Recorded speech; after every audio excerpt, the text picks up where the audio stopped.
Hello, everybody. Welcome back to the newest episode of the Pride FT. The FT stands for Football Thoughts.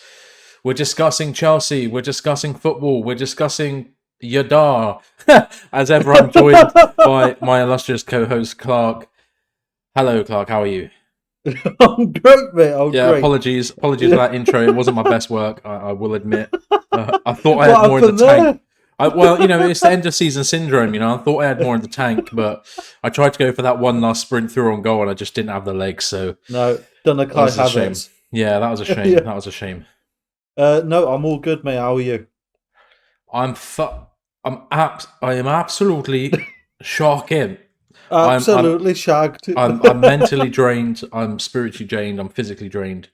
Having a newborn is an experience I don't wish on my worst enemies. It is unbelievably difficult. Let me just say that. Obviously, though, we're not here to talk about me and my childhood, my child issues. Yeah, well, we can if you want that therapy. We can go down that lane. It'd be a bit of a mad show, but no, we're not here to talk about me and my child and my family life. We're here to talk about the Pride of London, the one and only Chelsea Football Club, Indeed. who, as ever, are keeping us entertained with the constant comings and goings, toings and froings, disappointments and disasters. Since we last recorded, we took a 1-0 loss to Manchester City, the champions, Manchester City, on the chin. I unfortunately couldn't watch because I had a midwife around to look at the baby and you test him and all that shit. So how did the game go? I believe you did watch. I did watch it, and you know what? Be glad that you missed it, mate. It's very lackluster. The City team that they put out was absolutely abysmal, like a bloody side B or a side C team. It was a joke thing. We got Aspi in the back pocket of Palmer. I think he's still there, to be honest. But yeah, that the 17th choice, as I said in my reaction, 17th choice Palmer put Aspi in his back pocket, mate. Yeah, absolutely. It's just abysmal, man. Honestly, like we've got nothing to fight for, and we don't even fight for it. Like it's just nothingness. Yeah. We had to do a guard of honor at the beginning of the game, but as horrible as that is, it is deserved. I mean, they are the champions, and if it was the other way around, we would like it done for us. So, and we have had it done for us.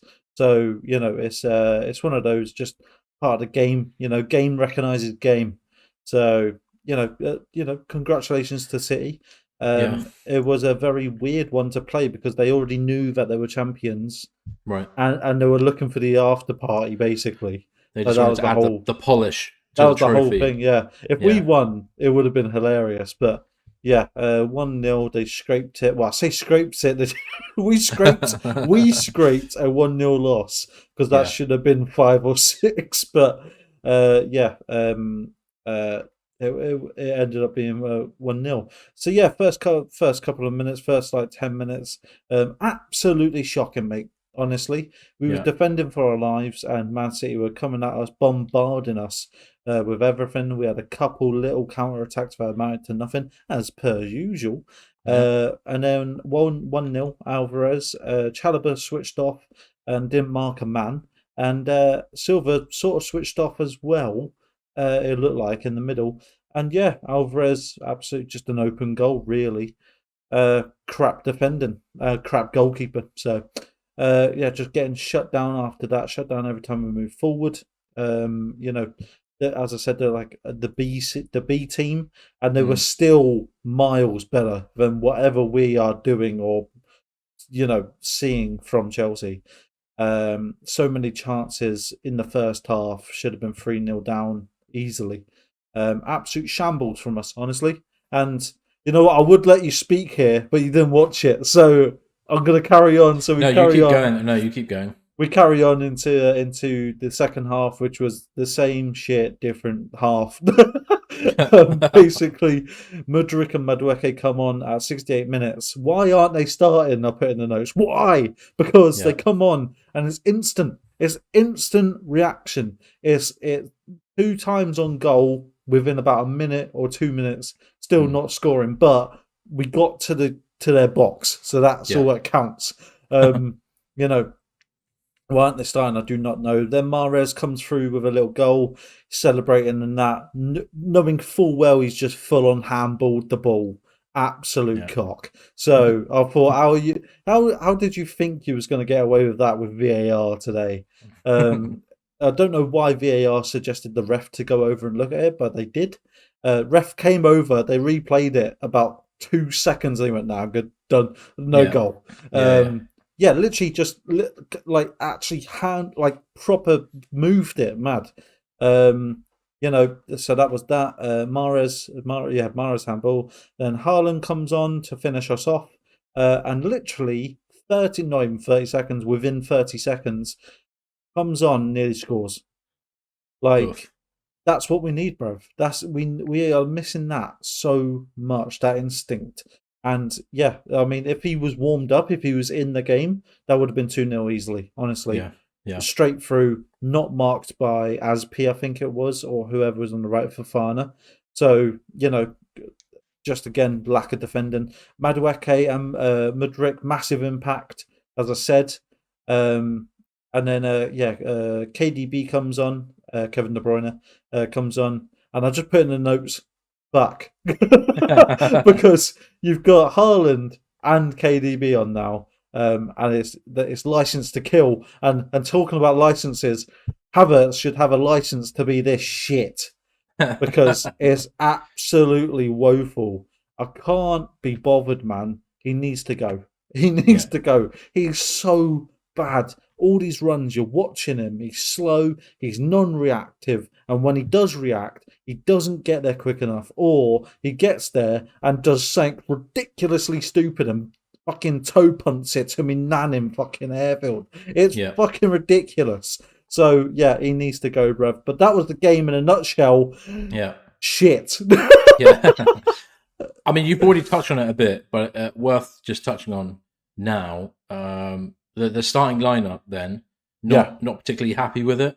According to SofaScore, we had Havertz, Sterling, Gallagher, Aspi, Fofana, Enzo, Thiago, Ruben in midfield, Lewis Hall, Chalobah, and Kepa Arrizabalaga. I don't mind the lineup. The only thing I didn't like was Aspi being on, knowing that even if Man City don't put out their full squad, which inevitably they didn't, he was going to get run through anyway, wasn't he? So I was like, why haven't we got Ruben on the right and have Chukwuemeka in the middle?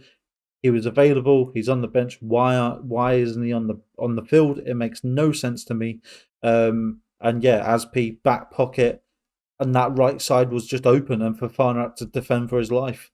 Yeah, absolutely ridiculous.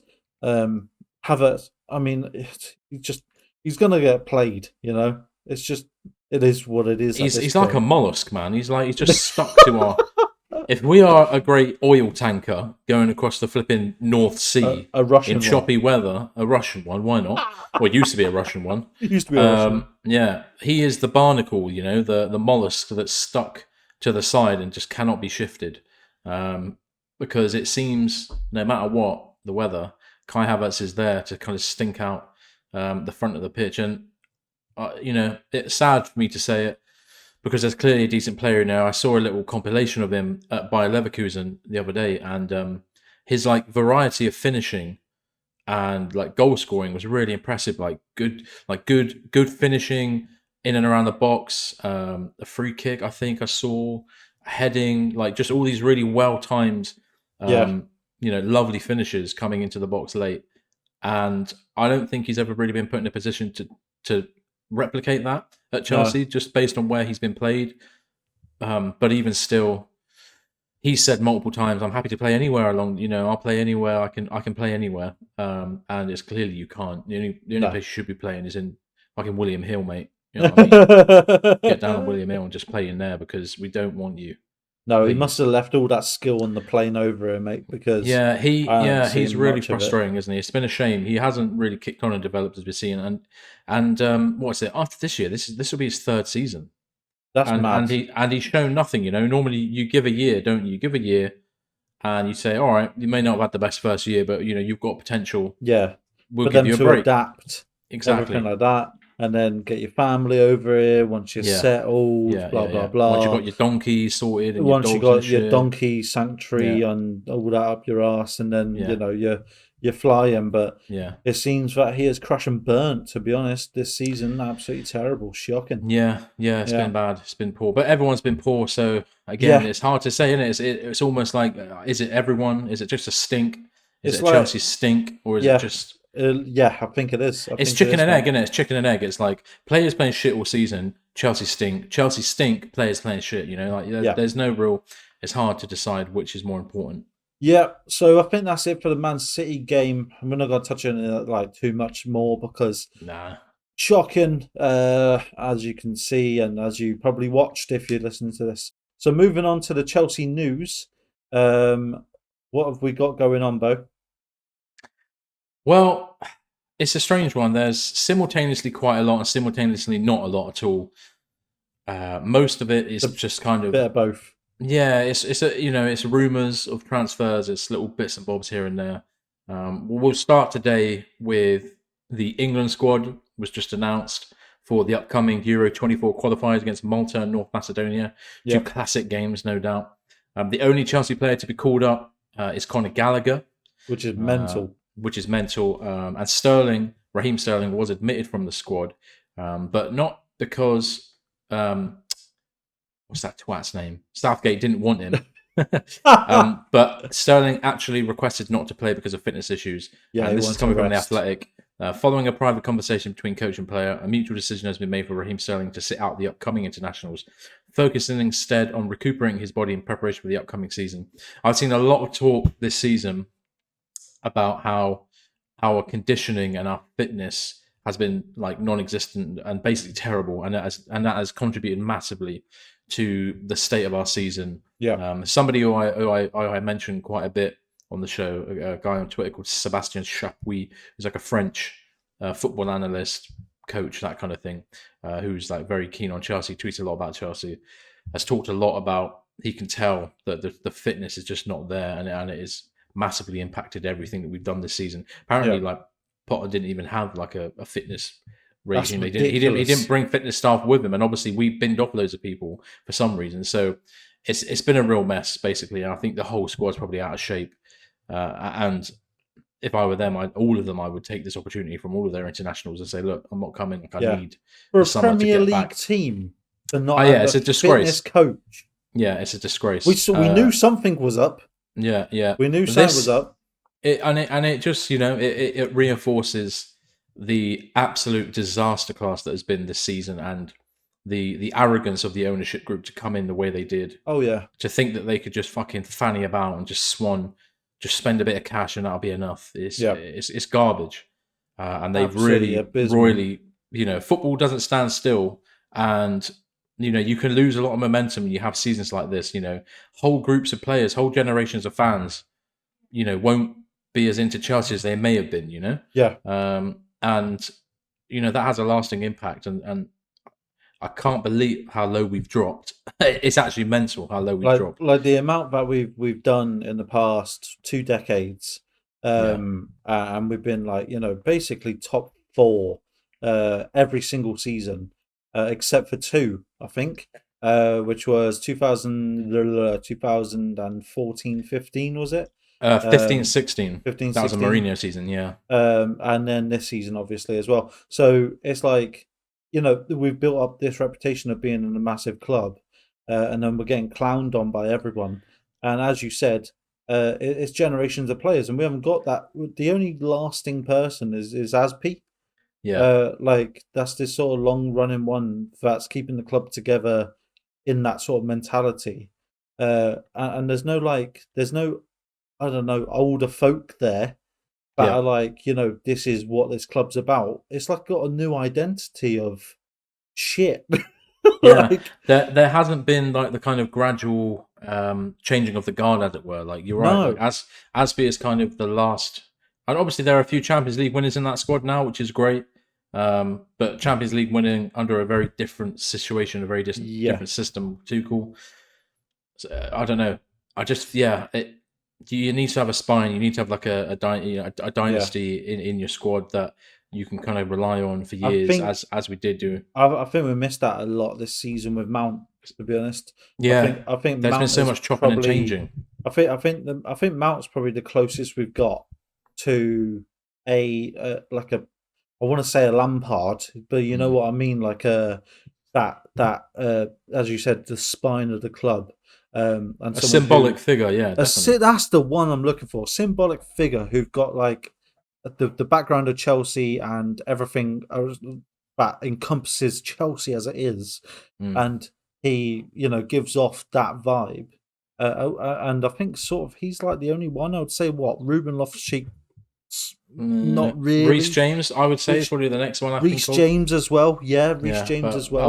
Other than that, I think both lads who have come through the youth system, been around for years, Yeah. have won stuff already, and are very confident in their skills and their abilities. Yeah. But yeah, But I it's been think such that a needs weird to season. spread Yeah. to the other players now, and like be like, this is Chelsea. This is what we do.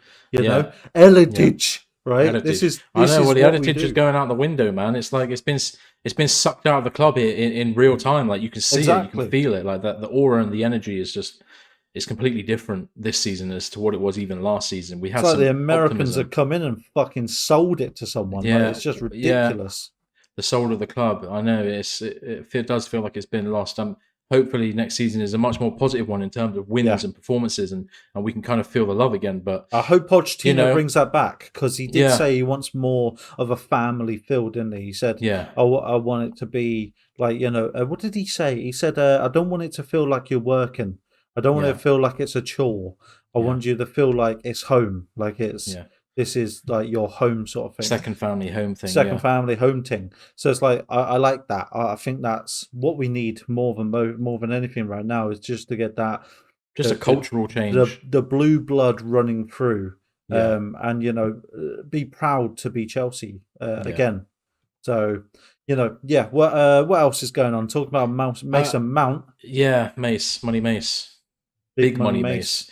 Obviously, a lot of stories have been flying about, looking like it's looking increasingly likely that he will leave this summer.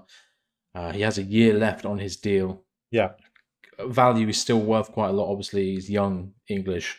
Again, he's won trophies. That's been an important part of every team he's been in for like the last 3-4 years. But yeah, I mean, there are major links now to Arsenal, to United, to Liverpool. All of our kind of traditional top 6 rivals. All red teams. Yeah, true. Yeah. But apparently Pochettino is very keen to keep Mason. I don't think it's going to happen. No. I think Pochettino is going to come in and be like, you're going to fucking sign that deal whether you like it or not. Sign the ting. Sign the ting. But that's kind of whether or not the Chelsea can apparently reach his wage demands. And obviously relations are probably at an all-time low. He's had such a weird season, hasn't he? Like strange injuries, barely played. Potter didn't fancy him. It's even when Lampard came back in and I think Mount was fit or he was okay to play, he still didn't really play. He subbed him on like twice, and that was it. Yeah, so there's clearly been some kind of message from up on high to say, don't play him until he sorts out his contract. Yeah. Because if we can't rely on him, then he can't if rely on us. anything, it should be the other way around. Yeah, it should be play him to make him feel like he's needed. Yeah. And he's part of the team. Otherwise, you're just shutting the door in his face and going, "Well, we don't need you anyway." But we do. Yeah. We need you, Mace. Please. Yeah, exactly. And as we were just saying, he's a symbolic figure in the squad. He epitomizes a lot of what we're trying to do. If our whole new thing is like young, talented players. Yeah, growing together and building. He's still only 23 for God's sake. Yeah, and he's had so much experience in top level football. Like that doesn't come around very often. That's not normal. No, not many players get this amount of exposure to the Premier League and Champions League. And he's Champions League winner. He's been in finals out of his arse. Yeah. Like he's gone against the best. He's beat the best. Yeah, literally. Yeah. The only thing he hasn't won is domestic trophies, isn't it? He's won all basically the European ones. Yeah, I mean, he's never been like a part of a squad that has kind of had a really strong domestic season, a strong Premier League season. We've had half decent finishes position wise, but we've never looked really good. So I don't know. Maybe you could say, well, maybe he's not like a good player for a full season, but I think that's probably more to do with the people around him than him himself. I think he's brilliant. Honestly, He seems so moldable. Think, He seems he's so talented, and he seems so. I feel like any manager could come in and get a tune out of him, and I think that's a really important thing for a player to have. And we haven't had a proper manager since Tuchel. Like we've had absolute wastes of space. It's ridiculous. And yeah, as you said, I think he can be molded. I think he's a great player already, as we just said. Domestically, he hasn't won stuff, but he's been in he's been in both finals of FA Cups, Carabao Cups, but he has won the Champions League, the Super League, the World Cup, the Club World Cup, and it's just like he's won European wise. He's top dog, bruv. So as you said, why would you want to get rid of a player with that much experience? And clearly he's good. He won our Player of the Year 2 times in a row. It's just like ridiculous to even think to get rid of him, to especially a rival in the Prem as well. I think it's absolutely ridiculous, and this is my plea right now. Please, Mason, don't leave. I will chip in a tenner for your fucking wages. Like, I swear to God, don't fucking leave, man. Well, I think if we all got together and put our money together, I think we might be able to make it work. Exactly. We'll make a Patreon for him. It's fine. I think it would be a real. I think it'd be a real damning indictment of the full club if he were to leave like this. Someone so important. Mate, if he goes to any other club... Can you believe it? And I swear down, he will come back with a vengeance and absolutely rock it on us game after game. It'll be like Kevin De Bruyne. Yeah, exactly. Yeah, it'll literally be that. Can you imagine him lining up for Arsenal or Liverpool? I can't. You know, that's upsetting. I can't imagine it though, and imagine when they get a tune out of him, and put him with all these other great players. Yeah, exactly. Holy shit! What we've got Enzo fucking Fernandez there. Yeah. Put him with him in midfield. True. It's game over, bro. Yeah, they've never really had a chance to play together, have they? And exactly. In fact, Mount's never really had a chance to play with any of these new players that we've got, really.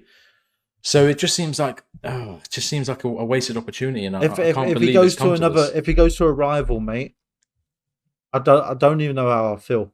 No, I know it's actually quite upsetting. Before I was quite level-headed about it. I felt like, well, it's just one player, we'll be all right. But I think just after the state of the season, and there are so many players in that squad, I don't think are worth anything. And I think he clearly is. I just think, oh man, that would be really shit. I feel like we would lose a really key part of the squad. It would be exactly like what we've done with Salah, what we've done with Kevin De Bruyne. Yeah. Other people that I can't think of right now, but you know what I mean. It's going to be a massive loss if he goes. He's going to become an absolute animal, and he's not, as you said, he's only 23. He's not even He's not even near his peak yet. I know. He's still, in theory, got 10 years at the top. You know, he's got 5 years until his peak, or when you're 28, that's like peak level. Mate, imagine it when he's fucking another 5 years of experience. Another 5 years of growing stronger. Oh fucking hell, mate, it'd be an animal. No, I know. It's quite sad. It really is quite sad. I mean, to play devil's advocate, what would you say? I've seen a few people tweeting that players like Chilwell will manage to sign the thing. Reece James managed to sign the thing. They're all happy with the kind of current way that we're doing contracts. If Mount is as proper Chelsea as we think he is, why does he not going on with like they have? Because obviously he switched managements, didn't he? He's now with Havertz management. Can't remember what they're called. And something's obviously gone on there. And obviously our sporting director or whoever the fuck was in charge of negotiations was an absolute ball ache. So I'm hoping Pochettino comes in, sits him down in a room on his own, little cup of tea, a little biscuit, and just say, listen, son, right, I'm going to take you under my wing. You're going to become the next fucking human son, Harry Kane hybrid. Yeah. And, fucking sign the thing and I'll get you the bonuses easy. Yeah. So I'm hoping that he just goes, yeah, all right, fuck it. You know what I mean? I'm hoping that's the case.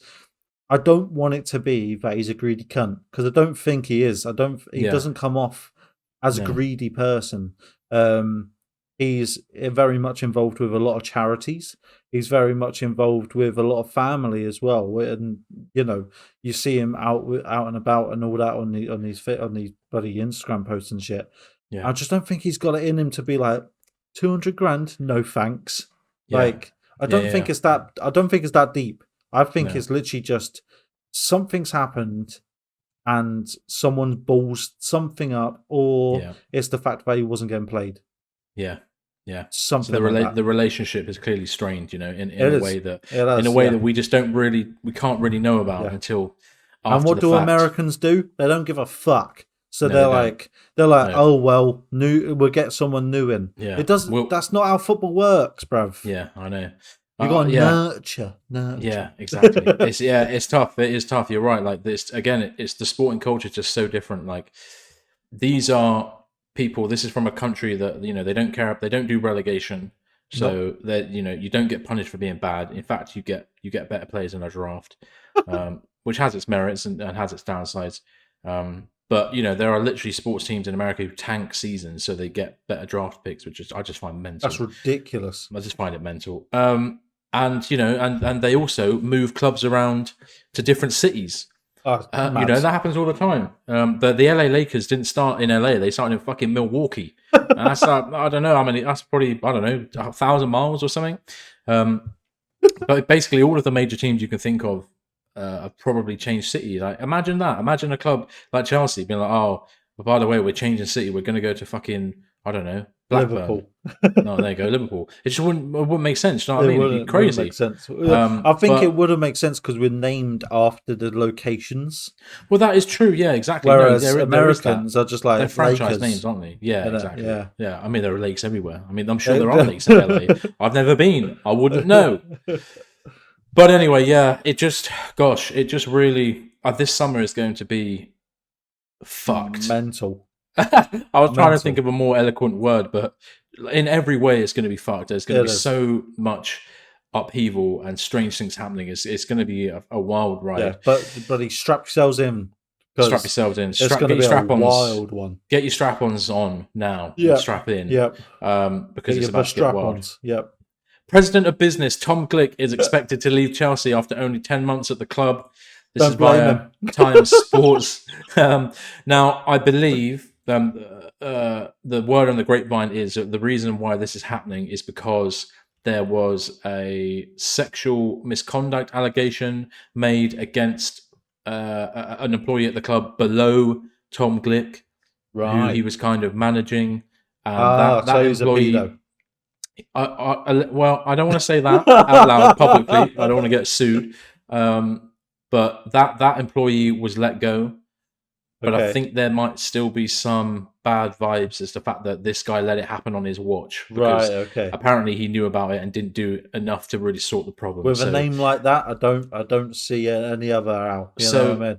So Glicko, apparently has resigned from his post, but that's probably more of a mutual. You know how it works in business.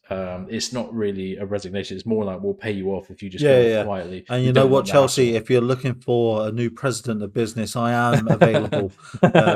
I did do A-level business. I have and I got a merit. There we go. That sounds like enough for me. That sounds like enough for me. I'll give it you. I'll give you the spot. Why not? Let's run it back. I got an A-star in GCSE. There you go. That's class. It's there we class. go. But again, this story, it just goes to show what as we keep saying, the kind of general uneasiness, the general vibe everywhere. The general vibe so tense. Is literally, I know, people just dropping left, right, and center from every position. Apparently, like everyone's arguing as well. Like the players, they don't they're not getting on. I think that's mainly down to management. I think Lampard is an absolute fucking waste of space as a fucking as a coach. Ashley Cole seems to be doing nothing either. He sits on that bench with a little clipboard going. It's just like what like nothing happens, bro. Like you bring it up, you go like I don't get right when you look at these teams. So Liverpool, fucking Man City, these big clubs, and they're looking at it and they're going like that, and you see their like assistants, and they're all going like, oh, who are they going to bring on? Oh my god, like the statistic. We haven't got no one. So it's literally just like you're looking at this board. It's probably drew a fucking cock on it, right? And he's just going, he's just looking at it, going like that. He went, "Oh yeah, put Mudryk on now." Like that's it. That's literally it. Because nothing else is happening. Because where the fuck is everybody else? We've got so many youngsters, and you're going, put the same 2 players on. Yeah, and that's the definition of insanity. Doing the same thing over and over again, expecting change. Put Chukwuemeka on, for fuck's sake. Anyway, you mentioned Mudryk. Yeah. You mentioned Mudryk. Let's swiftly move on.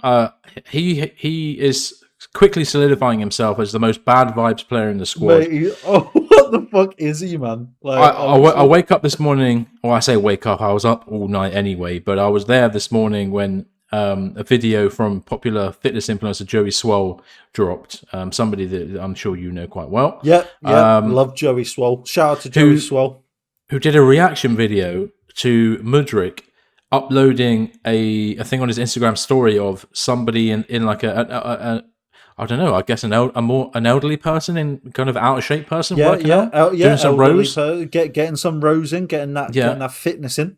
Posted him, I guess, to like take the piss out of him. You can find the video online. I think he's taken it down from his Instagram story now. But yeah, it's doing the rounds. It's doing the rounds. It's doing the rounds big time. Speechless.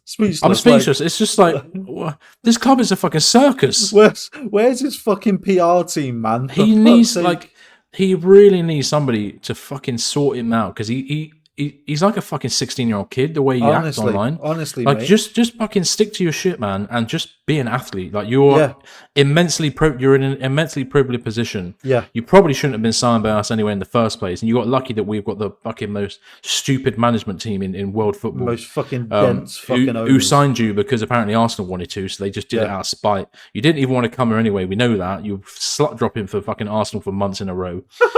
I really don't like his vibe at all, and it feels like he's going to be a bit of a weight around our neck, to be honest, because feels like an Alonso.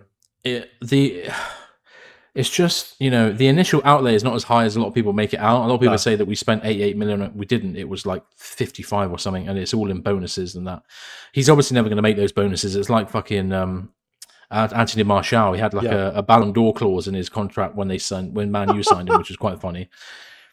We know that's never going to happen for Mudryk based on his early start to his Chelsea career. His social presence needs to be tailored, because someone's got to take charge here, because it's damaging. Ridiculous. It's damaging, isn't because it's damaging our reputation. And as much as a season that we've had, which has been fucking shocking, right? And you're posting, I'm sorry to say this, but you're posting Ukrainians getting shot by Russians on your fucking posts. You got little kids following you, and teenagers that fucking hell got Americans following you now, and know what they're like with guns.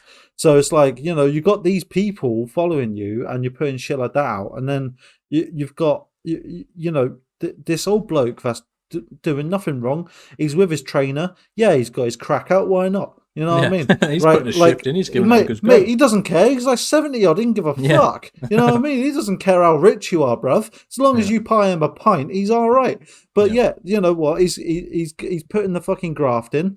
And why take the piss, man? Because everybody's been there, and it does piss me off.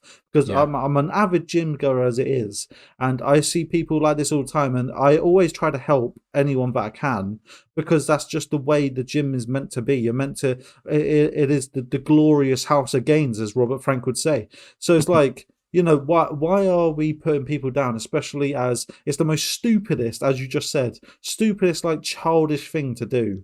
Proper 16-year-old thing. Oh look, he's got his crack out, mate. Can't help it. He's doing rows. He's bending over, actively bringing his shirt up, which probably doesn't fit him, because he's in the fucking gym trying to lose weight. I'm sorry. Anyway, right. Joey Swole got a massive point out. I fucking love Joey Swole. If you haven't seen him, check him out on fucking TikTok. And he does this with everyone. It's just a shame that Mudryk has been pulled up for this. And you're a bloody athlete. You're an athlete. you're in this massive privileged position where you don't need to work a day in your life now. All you do is play footy on fucking be that fucking shit footy at the moment, right? It's just like you're in this privileged position and you're acting like a kid on social media, destroying our reputation. But we try to uphold a professional reputation throughout all these years. We haven't had really anyone that's gone rogue on social media much. I mean, we've had a little bit here and there, but I mean, you're posting people getting shot, and you're posting people in the gym with their arse out. Like you are literally a 16-year-old influencer. Like, it's ridiculous. Do a Logan Paul and do an apology video. And do it convincingly, for God's sake. Yeah. I mean, he probably will do some daft tweet. Somebody in the club will tell him you have to apologise for being a knobhead. But I just think for such a short amount of time that he's been here, we've already had quite a few of these things happening. And I don't know if it's just because, he's got a bit of a target on him because he's come in for big money and he kind of pied off Arsenal to do it.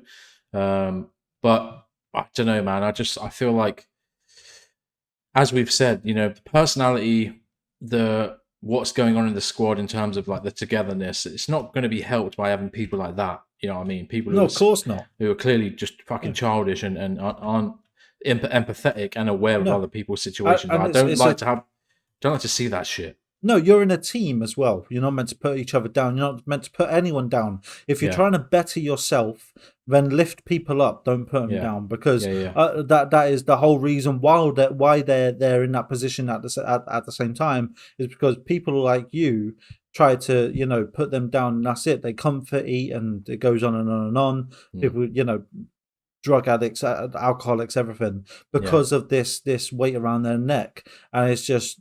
Like, why add to that? Why not post that and be like, look at this bloke going for it. Oh, bloody brilliant. You know what I mean? Not put a laughing, crying face going, what was it, lol or something like that. Yeah, I haven't seen the post myself. I don't follow much of them on Instagram. Yeah, I absolutely, find that post quite boring. absolutely abysmal from him. Yeah.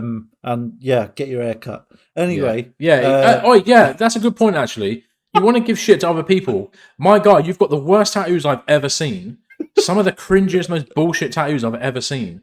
And your barnet is fucking shocking, bro. Like, get to the barber before before you start mugging other people off. Yeah, Bumba Romelu Lukaku was quoted the other day. Hang on, talking about other rats. Go on. Romelu Lukaku talking the other day. Quoted as saying, "I was good at Chelsea last season, but I knew then that if it didn't work out at Chelsea, I still had Inter. When I signed again, I knew I belong here. I take this club seriously. I want to do my best. The people here see that." Fuck off. That's via Sports Witness. There's been a lot of talk, even from Inter's CEO, about how they are keen to keep him around, but they don't really know what they can do because obviously we still own him. Oh, what a situation we've got ourselves into, eh? What a piddle, what a something. But like, I'm sorry, but the absolute ludicrousy of him saying I was good at Chelsea last season. My guy, you was fucking terrible. You was lazy as fuck. You played back to goal in the Premier League, which doesn't work out most of the time. And it's just like, you didn't do hardly anything. You scored a few goals in your first opening games and then thought, oh, I'm going to be shit now, so we stopped playing you. And then you go to the Italian media, as we've said before, and became an absolute fucking rat. So I don't, just empty words, bruv. Empty words. Well, that's quite funny, actually. Again, speaks to the kind of the doldrums we're in, but he actually was the top scorer last season, which is quite funny. I think only by one goal, but even he didn't have a great season by any means. But then again, how many goal scorers did we have? We had about 18 goal scorers. Or 16 goal scorers. Personally, I don't remember, but he was the highest, I think, with 12 goals. So again, it wasn't like an outrageous season by any means. No, not Haaland. No, exactly. No. Or a Kane at this point, exactly. A Kane in a shit Spurs team. He's just notched. Or a Salah, exactly, who's quietly scored like over 30 goals a season. You haven't seen nothing about him. No, I know, it's ridiculous. But yeah, I mean, obviously, this just adds on to the bad vibes we get from Lukaku. Again, another bad vibes player. Yep. It solidifies our position to say, like, we don't want you back, bro. No, you don't we just like need us. We don't good like vibes you. only. Yeah, another player that will hopefully be looked to be shipped out in the summer. But again, he's a massive weight around our necks. He's a massive contract. He's getting paid a shitload. If he wants to go back to Inter, he's going to have to drop his wage a lot. If he loves them as much as they say they do, then he'll do that. Yep. But obviously, proof is in the pudding, so we'll see if he'll actually do that. I bet he's the type of guy to have live, laugh, love on his fucking wall. Potentially. I mean, that to me, that's more of a Mudryk thing. That's the kind of cringe quotes he's got on him. But yeah, anyway, just a quick little thing there for Lukaku. Lukaku. Post-season awards, we normally have them towards the end of the season. They've been cancelled. Love it. Chelsea have cancelled them. There will be no Player of the Year, no Players Player of the Year, no Fans Player of the Year. What do you reckon? The right thing to do? Totally, yeah. They don't. No one deserves anything. You're all shit. So, if you don't put in effort, then you're not going to get rewarded. And I think that's the right thing to do.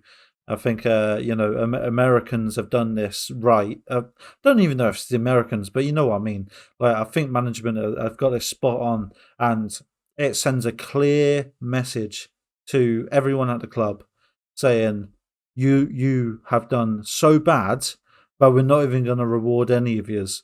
Even though some of you have done good, aka Madueke, aka Gallagher, or Chile, Reese, they've had good games. Everybody else, trash. So it's like, if you don't play together as a team and do good, then none of you get awards or special treatment or anything like that. So no, I think so. I'm all for it. What about you?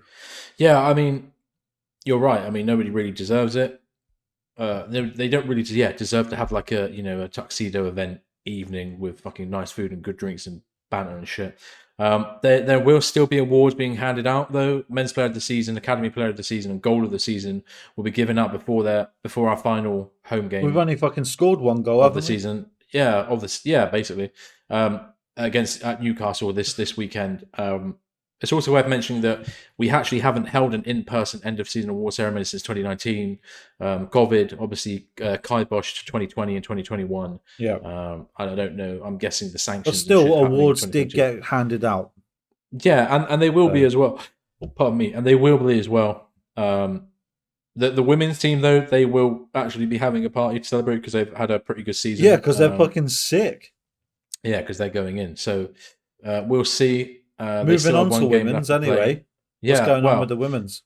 That's a good point. They're doing all right. I mean, they're doing bloody well. In fact, they beat Arsenal 2-0 on Sunday. What we'd love to see. It was a good first half. Some early game domination from Chelsea. Guro Wrighton scored a lovely, well taken half volley. Ball kind of lofted in the box, and it actually reminded me a bit of a Haaland finish that he did earlier in the season against United, where the ball kind of bounced just before it reached her foot, but she was kind of sliding, and it was like a half volley. It was really nice. Yeah. You look it up if you want to see it. A nice little slice. Yeah, it was good. That was about 20 minutes in, and then departing club captain Magda Eriksson then tucked away from close range to seal the deal after some kind of confusion after a corner.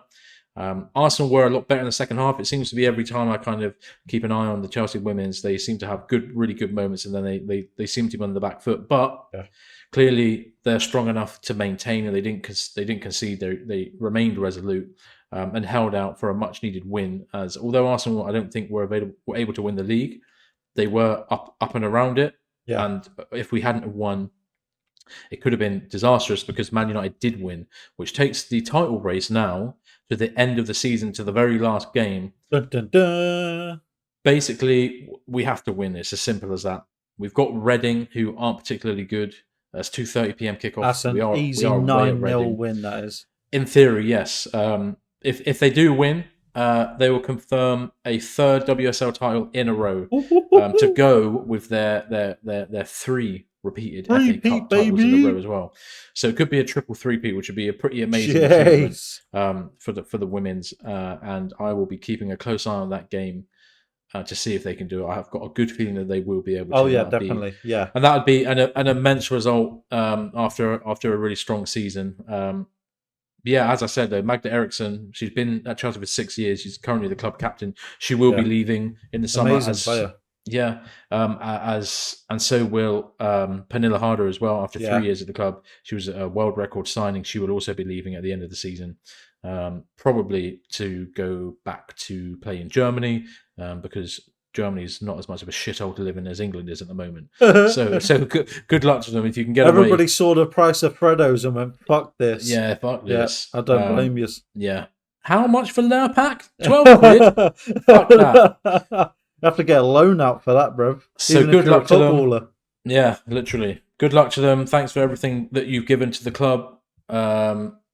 They've both contributed massively to our success. Yeah, absolutely. And hope they have enjoy the rest of their careers wherever they end up. In terms of youth football, there is stuff happening, not really in the Chelsea youth setup, but there are a lot of players who are playing around the world and around Europe at the moment in different international competitions. Yeah. Again, it will take me maybe when the whole baby situation has calmed down, I'll be able to do better notes. But as I always say, go to Twitter. Chelsea Youth is a really good account if you want to see more news on that. I need to ask you a question on this. Yeah. So I saw a post the other day. Can't remember who it was. I think it was DR Sports or whatever. Yeah. I think what was it? They said who has the best youth setup in the Premier League. They put photos of players like Saka and Saka and Foden and Reece James and stuff. Who do you think has the best youth setup? Because I saw a lot of comments saying Chelsea, and even from non-Chelsea players, even from non-Chelsea fans. But I also did see a lot of Arsenal. Yeah, I mean, a lot of people do believe Arsenal. Obviously, they have a few players in their squad right now who have come. Emil Smith-Rowe, Saka obviously being the main one. I can't actually think of any more. Obviously, they've had Jack Wilshere back in the day and players like that. But I would say no. I mean, and obviously we're biased, and I'm biased, but Chelsea tinted glasses. But but you can't ignore the facts. No, you can't. I mean, it's not only players who are with us now. Your Reece James, your Mason Mounts, Billy Gilmore came through briefly, although we did sign him from Rangers and he was in the squad anyway. Gallagher. Gallagher. Sorry, Gallagher. Oh, Ruben Loftus-Cheek, Chalobah. Jeez. Mark Gurley, but that's what you got to think about as well. It's not even we only signed him last season from Aston Villa. Oh, did we? 20 million. Yeah, Lewis Hall. But you've also got to think that of all the players who are currently playing in the Premier League and around Europe who are from our academy. Yeah, mad. There's a guy at the moment called Samuel Illing Jr. who's starting and playing games with Juventus and scoring goals. Jeez. He was from our academy. You've got Dom Solanke at Bournemouth having a pretty decent season up front for them. Mark Gurley at centre-back for Crystal Palace is one of their better and more solid players. Tino Livramento, before he got injured at Southampton, had a really good start to his career. Tariq Lamptey went to Brighton and had a really good start to his career there. Encyclopedia over here. I'm just saying. Billy Gilmore's having a really good end to the season at Brighton. So would you agree that we have the best youth setup? Yes. In a word, yes, of course. Yeah, I agree. Consistently producing really good, physically adept, technically adept players who are ready for Premier League football. Yeah. We're pumping them out at an unbelievable rate. Ian Martson, Burnley, he was just one of their players of the season. He was just coming up now from Burnley at their left wing back. You get a youth player. You get a youth player. Fikayo Tomori, Tammy Abraham. The names keep coming back to me. Jesus. The names keep coming back to me. So our track record is unbelievable. You would struggle to find another youth setup that has had this much impact on the European game than Chelsea have in the last few years. Maybe PSG, because Paris and France is just a talent factory at the moment. But honestly, it's unbelievable. Ridiculous. And it's something that the club should be very proud of, and hopefully they can continue. Yeah. Hopefully they can continue that. Okay, well, with that being said, let's move on to Rival Watch. Rival Watch. What is going on with everybody else?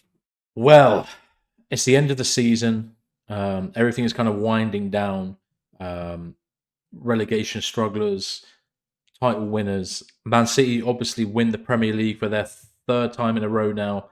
Are we a Farmers League? It's not looking good, Brev. Let me say that. It's not looking good, Brev. It's not looking good, Brev.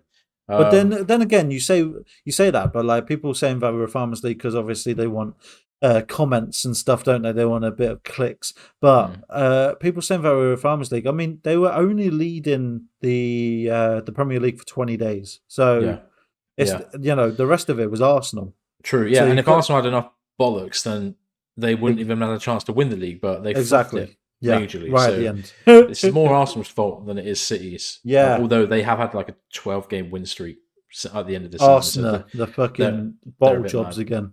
So yeah, Man City win the Premier League after they beat us. They confirmed it. Actually, no, it was confirmed when Arsenal lost to City before the game. Arsenal, as I just said, lost to Nottingham Forest before that Man City game. Ridiculous, mate. With that win, there's a 1-0 win to Forest. Forest confirmed their Premier League safety, which is pretty major. Go on, up the Forest. Up the Forest. Good for them. Arsenal continued their spiralling form towards the back end of this season. They now have 2 wins in their last 8 Premier League games. Love it. Arseholes. I love it too. Fucking blood of my enemy and all that. Brentford spun the block on Tottenham by beating them 3-1. Harry Kane, scored a great goal. Harry Kane scored a banger early on. It was like one of the goals of the season. It was amazing from a free kick. But it wasn't enough. Brentford came back and swept them away with 3 unanswered goals.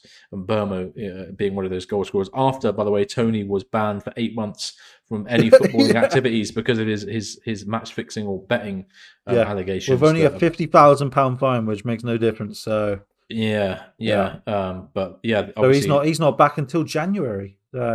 Absolutely mad thing. Brighton secured European football for the first time ever with a 3-1 win over already relegated Southampton. Made up for them. Kudos to them. I don't know what competition they can get at this one. I don't know if it's Europa League or conference. I'm not sure of that. Let me have a look at the table. Brighton have got 61 points with 36 games played. They've got 2 games left to play.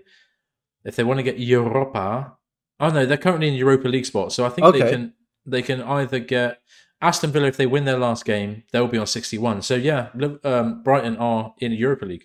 Jeez, which is pretty lit. Jeez, they're gonna get absolutely wrecked. Yeah, well, I mean, they're going to come up against some decent teams, aren't they? Yeah. So, but I mean, good luck to them. I can't wait to watch that. A historic season. Yeah. Up the Brighton, up the Seagulls. Up the Seagulls.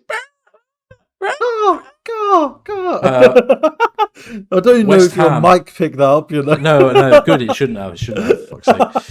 West Ham reached the conference, the Europa Conference League final as well. Yeah, it's their first major European trophy final in 46 years. They were celebrating like they've just won it. Honestly. Yeah, I know. Yeah, exactly. They've got Fiorentina in the final. It's not over yet, Brev. Fiorentina's quite all right as well. They're not a bad team. No, they're not. I don't follow them too closely. I don't know if they've had an unbelievable season by any means. I remember going to see Chelsea Fiorentina friendly at home with my dad, and we was obviously sitting amongst the Chelsea fans, and just so happens 2 people that were sitting next to us were Fiorentina fans in the home end. Ridiculous.